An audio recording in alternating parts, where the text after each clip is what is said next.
परमपिता परमात्मा और उनके सभी पवित्र आत्माओं को नमस्कार। मनुष्य के स्थूल शरीर में नेत्रों के केंद्र में जो सूक्ष्म तिल है, उसमें संपूर्ण ब्रह्मांड ये त्रिलोकी का प्रतिबिंब है। अर्थात जो भी रचना ब्रह्मांड में है, उसका प्रतिबिंब पिंड अथवा शरीर में है। इस भेद को वे ही पा सकते हैं जो सही विधि से अपने शरीर के अंदर खोज करते हैं।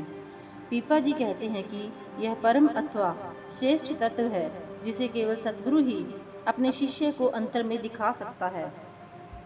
इस प्रकाशमान तिल से जो शोभा प्राप्त होती है, उसके सम्मुख अन्य सभी प्रकार की सुंदरता और चमक फीकी पड़ जाती है।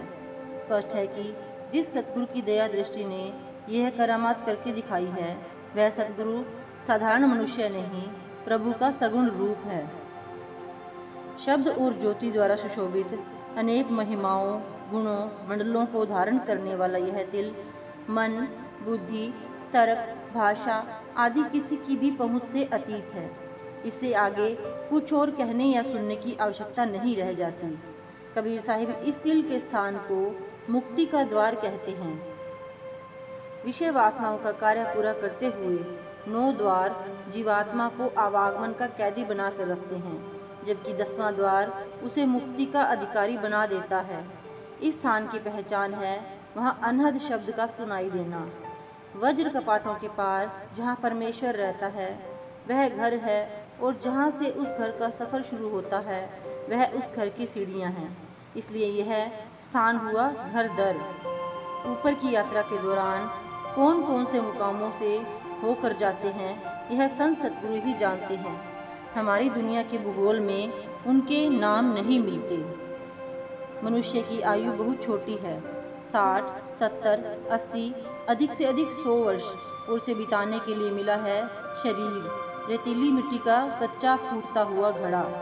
महान पूर्वजों के हिसाब के अनुसार योनियों की कुल संख्या करोड़ के निकट पहुंच जाती है।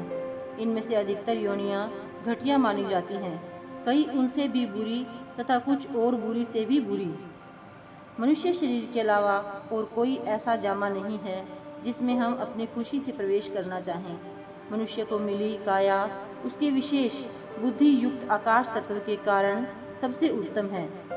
ऐसा इसलिए है कि इसे भली भांति प्रयोग करने से बार बार जन्म मरण के दुर्भाग्य से छुटकारा मिल सकता है, और परमात्मा रूपी सागर से बिछड़ी आत्मा रूपी बूंद को पुनः अपने स्रोत में समा जाने का अवसर मिल जाता है।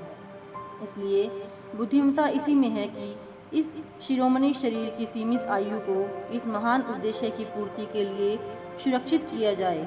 एक बार खोया यह अवसर न जाने फिर कभी मिले कि ना मिले। पहले 3 युगों सतयुग, त्रेता, द्वापर में निज कल्याण के उद्देश्य के लिए कई प्रकार के पुण्य कर्मों, जप, तप, यज्ञ, दान आदि का प्रचार और अभ्यास किया जाता रहा, पर कलयुग में एक ही कर्म परम पद का अधिकारी बनाने वाला माना जाता है, नाम या शब्द का अभ्यास। यज्ञ, तप आदि कर्म वर्तमान युग के लिए उसी प्रकार निष्फल हो गए हैं जिस प्रकार अपनी उपयोगिता की अवधि बीत जाने पर राम बाण मानी जाने वाली दवाई हम या हमारे माता पिता या उनके पूर्वज अपने आप नहीं बन गए, उन्हें एक अगम शक्ति अस्तित्व में लाई, और मनुष्य की भांति शेष सारी सृष्टि की रचना भी उस कर्ता पुरुष ने शब्द द्वारा की। उस सृजनात्मक शक्ति को अलग अलग श्रेणियों व वर्गों के लोग जो नाम उन्हें जचा अच्छा लगा उसी नाम से समय समय पर याद करते आए हैं। किसी ने प्रभु या परमेश्वर कहा, किसी ने गॉड, किसी ने खुदा, अल्लाह आदि। ऐसे अपनी मन मर्जी के अनुसार जीवों द्वारा रखे नामों को गुरु अर्जुन साहिब ने कृत्रिम नाम कहा है। ये नाम उन्हें चुनने वालों की तरह अल्पकालीन नाशवान हैं, जबकि उसका एक अन्य नाम सदैव रहने वाला अविनाशी भी है।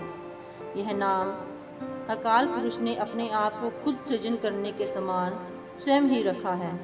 जिस नाम को खुद नष्ट हो जाना है, उसकी आराधना किसी को अमर पद कैसे दिला सकेगी। सतनाम को छोड़कर बाकी नाम नाशवान हैं, बादल की छाया की तरह बिखर जाते हैं। यह नाम किसी पुस्तक को पढ़ने से नहीं मिलता, न ही इसका पता कहीं से सुन सुना कर लगता है।